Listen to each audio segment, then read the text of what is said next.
has backing paper applied to it. To do this, apply double-stick tape all around the back of the frame.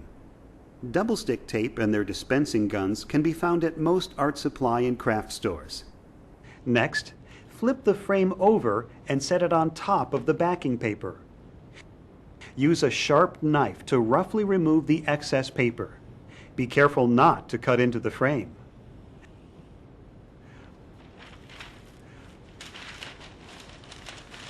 Now flip the frame over again and crease the overhanging paper that remains.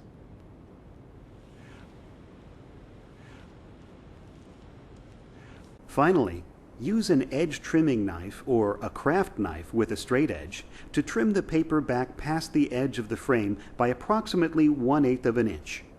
Edge trimming knives can be found at most art supply and craft stores. To add a hanging wire to the frame, measure down about 1/3 of the frame on each side and mark.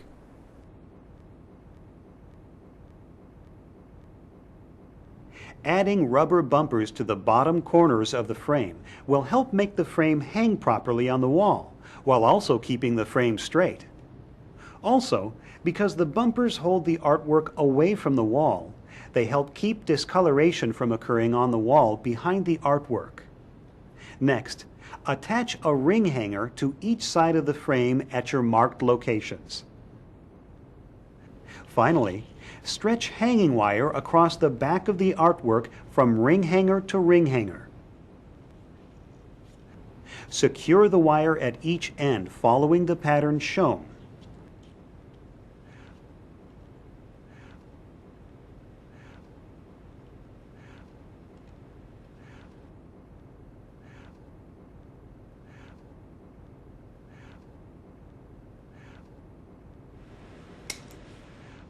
Now that's a professionally framed piece of art. Now let's take a look at some techniques used by professional framers on how to properly mount and glaze your framed artwork. The term glazing refers to protecting your artwork with glass.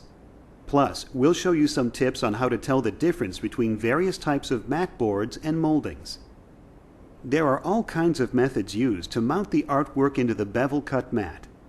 Here is a very common way the professional framers mount artwork to ensure that it stays flat and does not become buckled or damaged over time. Commonly known as T-hinge mounting, this technique is used when the window of the artwork is slightly smaller than the artwork itself. Using framer's tape, cut off tabs of tape and apply them vertically to the top edge of the artwork about 2 inches from the corners. Make sure you are using an acid-free mounting tape. Then carefully place the mat, color side up, onto the artwork to attach the tape. Secure the tape firmly.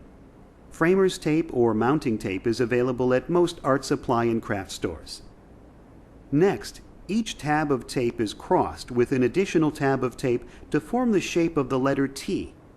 These additional tabs greatly reinforce the hinges. Only 2 hinge tabs of tape are used against the artwork. The artwork is not taped along the full length of the top, nor is it taped along the sides or bottom. The artwork simply hangs in the mat opening by the tape hinges. The reason for this is twofold. First, because we want to conserve the artwork, we want to minimize the amount of adhesive we put in contact with it. Second, it's the nature of art on paper that it will breathe. That is, it expands and contracts according to temperature and humidity levels. Restricting this natural freedom of movement can cause buckled or damaged artwork. So remember, proper hinging is key to preserving the artwork and keeping it looking beautiful for years. You must properly clean your glass before loading your artwork into your frame. Take your sized piece of glass and carefully clean it using cloth gloves so as not to leave fingerprints. Apply a non-ammonia-based glass cleaner liberally to one side of the glass and give it a few seconds to let the solvents break down the dirt and oils. Wipe the glass with a clean cloth rag, but avoid wiping it completely dry. Leave the glass slightly moist and let the air dry it the rest of the way. Repeat this for the other side of the glass as well. Do not use paper towels, as the paper increases the static charge and will immediately attract dust and lint. Once your glass is properly clean on both sides, you are ready to load your frame. Deciding the color of the mat board to use is up to you, but deciding the type of mat board to use is also an important choice. The most common type of mat board used by framers is the standard thickness 4-ply buffered acid-free mat board. Paper comes from trees, so it naturally has some active acidity in it. But the acid is neutralized with a buffering agent during manufacturing that prevents it from causing damage to the artwork. Moving slightly up the scale, we come to a type of mat board that is made from cotton, which naturally has no acid.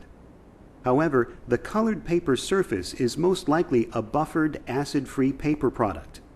So this type of mat board is made from two different cotton and wood component types. This cotton-based mat board is used when only a naturally acid-free product can be in contact with the artwork. Another type of mat board, used for priceless pieces or items displayed in museums, is a 100% cotton-based product referred to as conservation, archival, or museum board. This mat board is usually very limited in colors and tends to be much thicker than standard thickness mat board.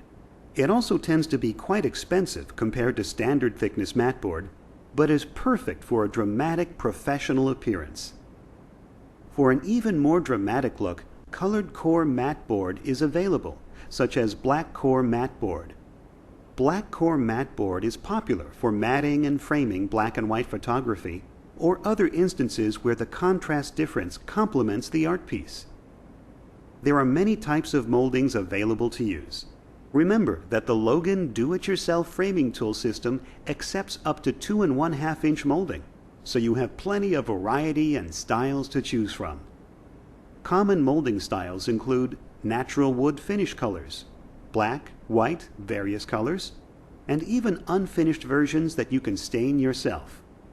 Another popular style of molding is gilded with gold or silver foil for that antique look.